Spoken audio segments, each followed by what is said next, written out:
Appreciate you all for welcoming me in to be able to interview you all for a few quick questions. For those I haven't met, my name is Chris Arsenault.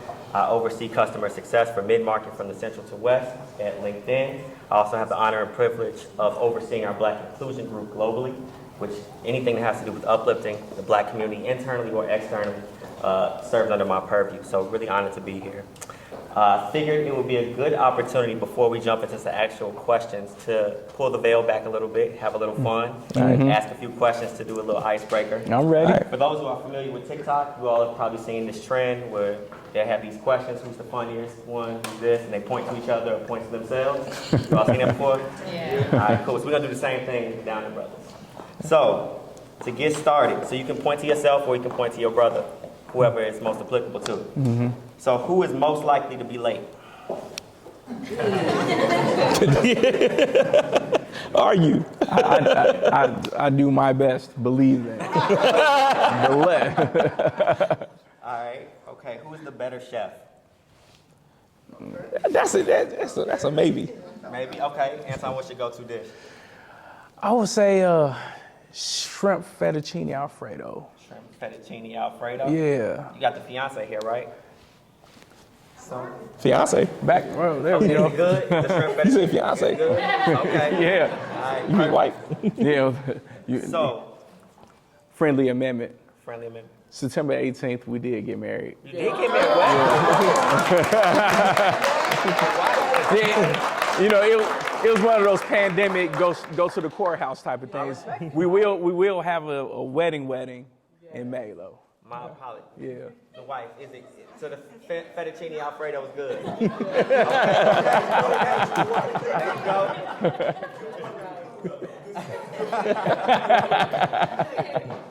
So, who is better with money? I think I'm better with money. Look, man, this one is a strong argument, man, because you know we do make ching-chings happen a lot, so it's going back and forth. Yeah, but Okay. you know, It's a good competition. So I'm biased. I know y'all are IOTAs, right? That's I'm right. an alpha. Olay. Who's the better stepper / stroller? Ooh, it gotta be me. It gotta be me. You gotta be. Hey, where my friend at, man? Are they gonna like just hold me down for 1 second? Thank you, Clyde. Here we go. I got 3 more for you all. Well, if we could bust the music out right now. No, wait. We gotta finish this. Let's finish the Fireside chat. Yeah. So we got mom and dad here tonight, right? That's right. Right. Okay. don't So know. who's the favorite? Where's that at? Where's that at? Y'all heard the question. Oh, right there. All right. Okay. Who's the favorite? I'm the favorite.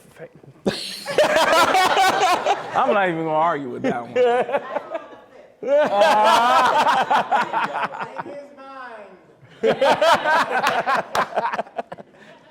All right. Who is more athletic? I'm more athletic. What you mean? What you humming about? Yeah. Now we coming in on 40. I want to see if that's still gonna be true. It's always gonna be. We can do push-ups right now. Nonetheless, both of y'all got to stretch before, regardless. Absolutely. All right. Now this is COVID. You know, we're in the middle of a pandemic. So who is most likely to forget their mask? Yeah, I probably forget my man. I respect it. So I'm really excited to be here today. About 2 years ago, I had a chance to meet the Downing brothers at a very similar experience for their birthday celebration through a frat brother, Charles Martin. And I was really curious about, once again, how to figure out how to bring what they're doing into the LinkedIn ecosystem. I'm personally a landlord. I purchased 2 properties, and I know the value That's what's up. of, appreciate you. You already I know. know the value of how we can create generational wealth through real estate and also through the tech industry as well. So I wanted to do a fireside chat with the Downing brothers. So I would love if you all could share about that experience coming to LinkedIn to do the fireside chat and how that's transcended you all since then. Well, you all just saw the short film, and I talked about Henry's. High earners, not rich yet. And when we came to LinkedIn, that's what I saw. To the left, to the right, people that are 70, 80, 90, $100,000. But by a raise of hands, out of 100 people, only like 10 people raised their hands. I was like, all of y'all make money. I don't understand. So let's talk about it. And that's what we did that day. Yeah. I think one of the things that stands out on this journey is the way we've developed relationships. And so when we ended up at LinkedIn, it was because Charles Martin, who was one of my former students, who's his frat brother, connected us so that we can come down to LinkedIn. While we were at LinkedIn, we invited people from Brinks, from Guaranteed Rate, from BET, from the Cook County Land Bank, all these different organizations that we knew we wanted to work with. We invited them to come there so that they could see us in person, do what we're doing right now. So that was developing a relationship. That was making sure that they saw who we are and what we do. And then afterwards, I used LinkedIn to stay in contact with one of the people who I didn't feel as comfortable with. See, Stacy, I knew I could just call up. That's Stacy from Brinks. But Kyle Woods from Brinks, I didn't feel as comfortable with, just calling. So I was like, you know what? I'll contact him through LinkedIn. And through LinkedIn, I continued to send him all the content we were creating, letting him know every move we was making, which is leading to the work that we're doing with Brinks now. So developing relationships has created everything for us. And it's like not being scared to tell people, this is my dream. This is what I want to accomplish. I know you're good at a certain thing. Can you help us? And when I see that there's something that you want, without them asking, I provide that for them. Figure out how I can be an asset to them too. Because I think the thing about relationships, whether it's between us and our parents, or between siblings, or a spouse, or anybody, is reciprocity. Like, will you reciprocate the energy? And that's what I try to work hard on, is reciprocating the energy, and then using social media like LinkedIn to stay connected. Appreciate y'all. So keeping on the LinkedIn front, LinkedIn's vision is to create economic opportunity for every member of the global workforce. And that's something we live and breathe. I believe my fellow LinkedIner here also. It's a living and breathing truth for us. So I'm curious to know, you all are involved in community development. You're involved in so many other different facets of that. What does creating economic opportunity mean to you? Creating economic opportunity, I mean, it comes down to knowledge, right? And I find as we have garnered more, had a bigger portfolio, as we met people that just were willing to work with us, we needed to look back at the other people and say behind us, like, hey, this is who you all need to link with. We needed to make those connections happen. All too often, when people get in our position, we're building houses in the Bahamas. If we're not teaching other people how to build houses in the Bahamas, it's just bragging. Yes. It's just bragging. Right. So that's the reason why with our podcast and even with our social media with LinkedIn, we had to create that intersection where people were learning to do exactly what we're doing. Yeah, there's two words that I learned, and this is before I joined the fire department. When I was working at Schurz High School and then eventually at Kenwood, I was working as a post-secondary coach, kind of like a college counselor. And it's access and awareness. It's creating an awareness among people of what is out there to go get. If they aren't aware of, let's say, an FHA loan, if they're not aware that you can purchase a mobile home, or that you can buy stocks. Like if you're not aware of the opportunity, you won't pursue it. But then once you become aware of it, the second part is access, right? And so access is us actually introducing people to who can make that happen for them. Like if you're going to get financing for a property, you need to have access to a loan officer. And not just any loan officer, but some mortgage lender who actually cares about what you're trying to accomplish. Not just shuffling you through, but saying you have this goal and you want to make it to the second property and the third property, and they want to go with you on that journey. And so it's awareness and then access. And if the two of us can do that through our podcast, through events and programs like this, when some of you out there have invited us to be a part of your program, we go because we want people to become aware. And then we also want them to make sure that they actually get connected to people who can help them. The access part. Sure. That's real. Appreciate y'all. So I'm an entrepreneur. I have my own consumer packaged goods company, hot sauce called Uncle Pieces. That's really good hot sauce, by the way. Put it on a pizza. For real. Much appreciation. One of the things that's kept me grounded and helped me move through my entrepreneurial lifestyle is an acronym, which is SYSTEM. Save yourself some time, energy, and money. And I'm curious to know, what are some of the systems that have helped you all be successful and continue with your ambitious nature? We can talk about our system. In fact, like, that's why we wrote our book. There's basically 9 real estate professionals that you need to be in contact with: your lender, your realtor, home inspector, all the way through general contractor, down to a property manager, right? Attorney. Your attorney. Where's my attorney at, by the way? Yeah. There you go. Yeah, she is right There there. she Yeah. And the thing is, having that whole team, and it not be a one-time thing, but having that whole team so you can use that team over and over again. Let me piggyback on that. For some of you that, we don't talk to everybody here every day, right? This year, we had limited time. We were in LA for 18 to 20 days at a time filming the show, physically in LA. Then we come back to Chicago for 10 or 11 days, and we work at the Chicago Fire Department. And I'm talking about like a 48-hour shift, a day off, another 48, day off, another 48, get on a flight, leave. While we were doing that, physically, I can't be at a property to collect rent, to fix anything. I can't, I need my attorney to be able to make sure that our closings are happening as we sell our properties. I need our property manager to collect the rent and do these things. I need,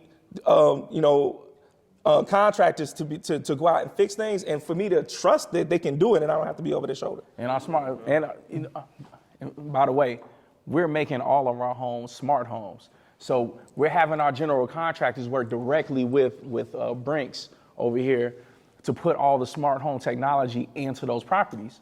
And you can work those into your mortgage. These are things that we need to systematically tell everybody how to do. And that's the reason why we wrote our book. Yeah. So, and even our legal team, whether it's our real estate attorney, Deanna, keep telling, she's right there, Enjoy working with these good gentlemen, but when you purchase real estate, it's one of the most important things you ever purchase, so don't forget an attorney. So don't rush it. Yeah. Make sure you seek a real estate attorney. Right. That's and then real. we also have our legal team that goes over our contracts. So we had to work on our TV contract this year. We had to work on our contract for our brand partnerships, plural. And then we have our deals that we're negotiating right now that y'all haven't heard about yet, because we got to execute the deal before we can announce it to all of you. Right. We have this whole team of people around us. Actually, we have a new team around us. We have a virtual assistant, Khadijah, who's making sure that that it's pushing out all of our content, our email list, so on and so forth. We have our sales manager, Gerald. Gerald, He's right here. Because we have our real estate program that's going out. So we have all these different people who are surrounding us, protecting us, working on our behalf, so that we can physically still show up and do the things that we really want to do. You can't scale if you don't have a team.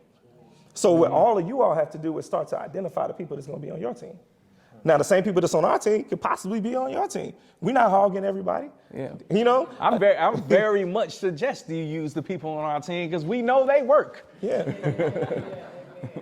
But almost like for the fellas in here, when you watch NFL, watch football, we got fantasy football. We become our own general manager. We put a roster together. You know what I'm saying? We got our quarterback and our running back and our receivers. Quarterback, running back, receivers, right? You see how that works, the team?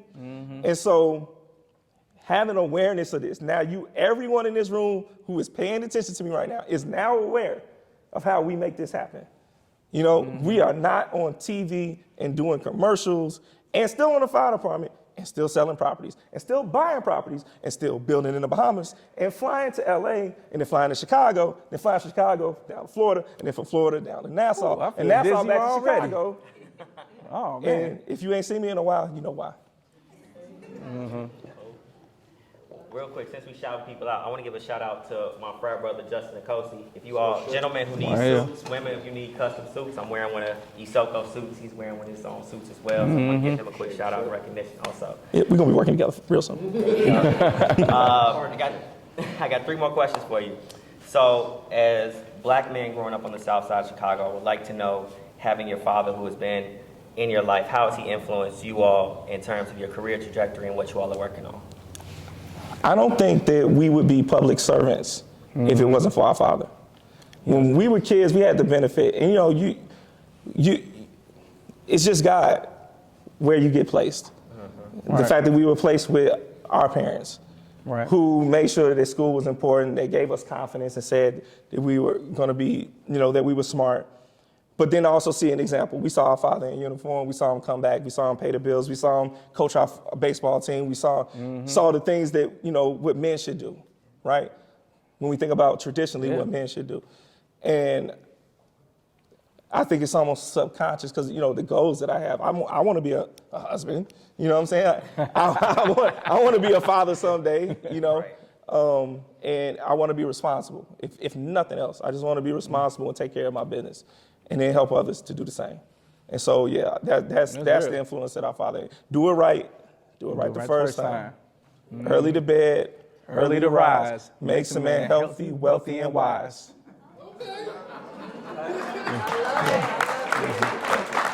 So He used to say that to us all the time when we were growing up. Yeah. Believe that. Yeah.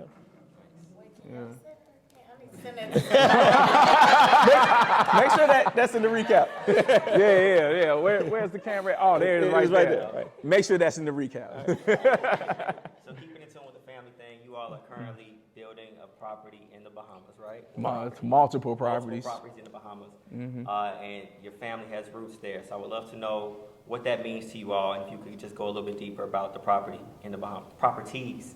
Put some respect on y'all name. Growing up, we would go to the Bahamas pretty much every year. And our mother would take us to the bush. And it was bush, coconut tree, goat walk past, some chickens. And I'd be like, Mom, why are we over here? We want to go to where the water slides are. We want to go back to the beach. We didn't understand, but she needed us to see it when we were young. Because if you can't see it, you can't achieve it. Yeah. So now that we had a little bit of money, I was like, we need to go ahead and pour some money into this land because it's just sitting here. And a lot of people can relate.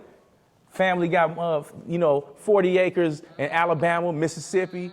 That land is not getting built on because like 40 different people own it and you got to agree on, you know what I'm saying?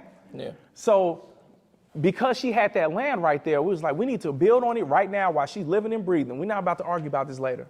Right. Now, this is one thing that I've been thinking, this whole hot topic, this phrase, generational wealth. We were fortunate for this particular situation in the Bahamas that our mother, not only did she inherited that land when she turned 18, she did not sell it. She inherited it from her father. You're talking about generational, right? Her father leaves her this land. Her brothers sold theirs. 30 years ago, 35, 40 years ago. She held on to it. She reminded us every time we went down there that you had that land there. Someday, you got to do something with this land. Today. Right? Yep. But Right. that's the second generation. Today. The first generation is our grandfather, who we never met. We have no relationship with. But the second generation is my mother. She couldn't do anything with it due to life. But here's the third generation, us. And that's generational wealth. But the wealth is only one part of it. The second part is knowledge. Because we all know that some people inherit money or they win the lottery. And then within a couple of years, they've lost all the money. Or they inherit a bunch of buildings from grandparents or parents or whatever. And within 3, 4, 5 years, they didn't pay the taxes. It goes in foreclosure. It's gone. Generational wealth is both the asset and the knowledge of what to do with it. And hoping that as you guys follow our journey, because we've been blessed with this platform, that you guys get to see what we do from generation to generation. And within the next couple of decades, as we hope to be blessed with children, that we give them the knowledge and they stand on our shoulders the way we stand on our mother's shoulders over here in Bahamas. And I just want to add one caveat to it, man. If y'all got siblings, put y'all monies together and get this thing done. Like we did that first duplex. It took like 5 years because, we didn't have like TV money and stuff, right? But this second one, my mother's going to give to Anthony, but I'm still putting my money into it to get it built because together we can get it built faster. And when we finish building that one, like when we leave on Tuesday, when we go down there, we're going to be back on the foundation for my property. But we're not, I'm not going to piecemeal this and take it. No. We're going to put our money together, get this one done. We're going to put our money together and get this one done. We need to have that mentality. Yeah, so let all this conversation, plant a seed in your family. Mm-hmm. At the end of the day, the first thing you got to do is love yourself. Take care of yourself. Mm-hmm. Do you love yourself and do you take care of yourself? Because if you can't take care of yourself, you can't take care of anyone else. The one thing that's interesting about HGTV, True TV, in 30 minutes you see just like that, a house is turned over and it looks beautiful. Mm-hmm. And if you guys follow our journey, it kind of feels the same way. But over the last 3 years, well, not even 3 years, how about our entire lives? We had to not give up every time something bad happened. Our hearts get broken. Something unfair happens. Things that are out of our control. But then mentally, you talk about mental health, which is a big issue right now. Like mentally, can we stay in the game and stay optimistic and figure out how to get through it? But actually, one of my frat brothers right here, Clyde King, he's a therapist, and he actually got me connected to start in therapy so that I can work through issues that, were bothering me, because I want to make sure that I can stay optimistic and stay happy because, that's who I really am at my best. Yeah. I know everybody in here is working through something, but if you can keep the faith, because God has a purpose for us, and I know that the things that we're doing isn't just for us. I hope that when people walk out of here, that you enjoy what we tried to put together with the art and with the film, and the message of building these relationships. That's real. And that you be able to apply it in your life and apply it for your family. And we do it for our last name, which is why we put Downing on everything we do. Mm-hmm. So I got one more question for you, but I know we got a special announcement. Do we want to hold that to the absolute end? What are we thinking? What you thinking, huh? Yeah, absolute end. Absolute end? Yeah. Okay. Uh-huh. So we share what's next in the video. Right. There's a video that circulates often throughout LinkedIn. It's of Carla Harris. She's a VP of Morgan Stanley. And one of the things she talks about is 3 words that describe who you are. And most of your career decisions are made when you're not in the room. I'm going to shift that for you all. And I would love to hear what are the 3 words that you each would describe for your 2022. So I want to hear 3 words from you, Anton, 3 words from you, Anthony, how you would describe your 2022. 3 words. We can hyphenate words, right? He always try to. Wait, man. You know what I'm saying, man? We need some more. That's technically more words. So. Go ahead, man. No, you go ahead. Go No, first. All right. The first word for 2022 I would put is prosperity. Okay. All right. Prosperity. Okay. You can go next. No. Do your 3 words, man. No. Hyphenate it. Go ahead. No. You can do a word. We can go back and forth. I'm just saying, no. Do your 3 words. See how he acts, man. My name's Bennett. Oh, you ain't in it. All right. Helpmate. Hyphenate. Define it. Well, for 2022, I see that year being a whole lot about my wife and how she has, helped me, one, be humble, Okay. And she's helped me be, and this is something you just can't do by yourself, create a family. These things that you can't do by yourself.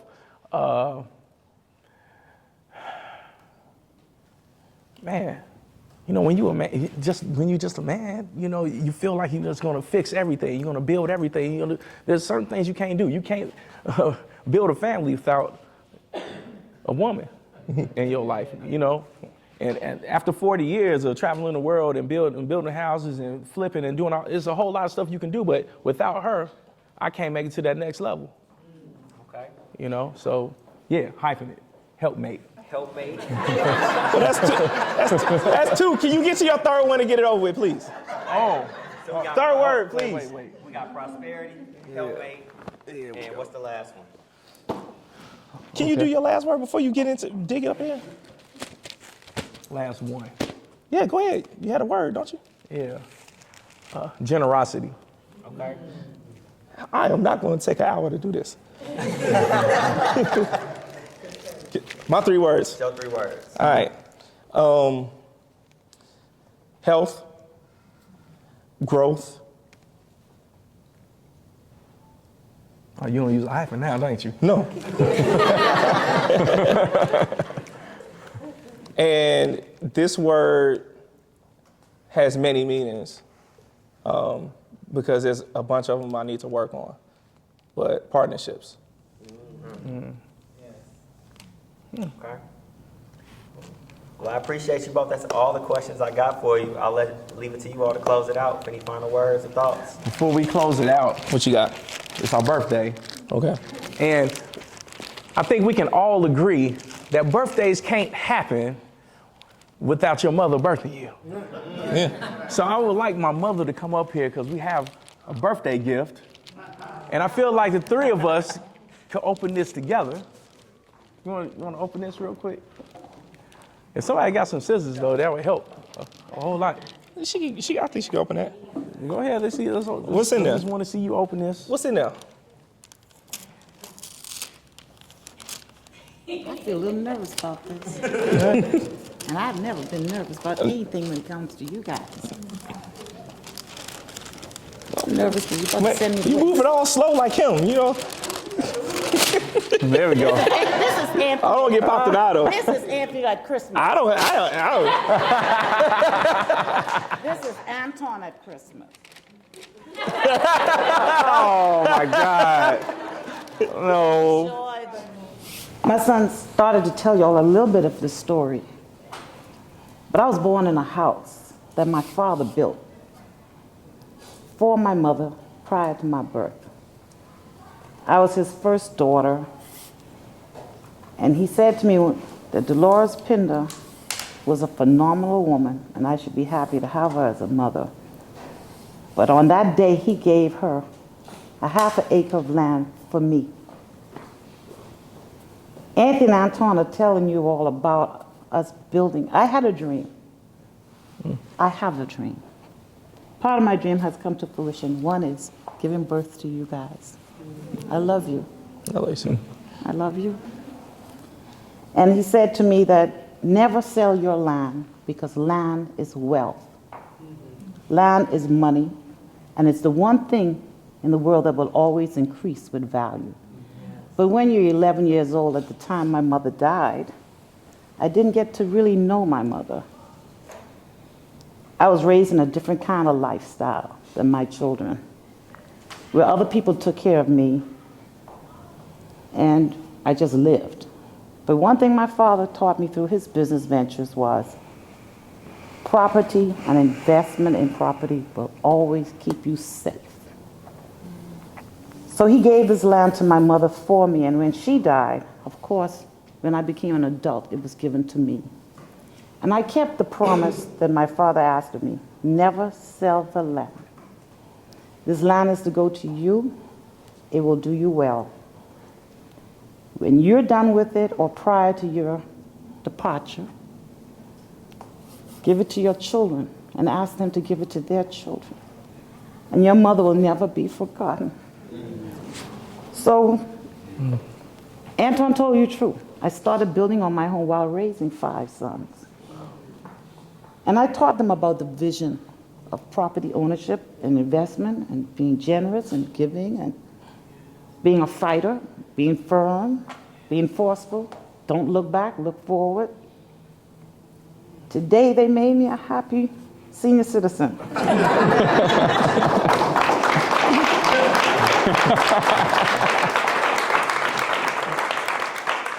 Show them all. Show them all. I want everybody to see this. He wants everybody to see it. This is my mother's name. And when we go down on their actual birthday, which is Tuesday, November 30th, That's right. I would take this, and my family is waiting because we're going to name the street that our place, because my dream for them is that we'll build a resort of our own. And it has started. So my new daughter, come up here with me.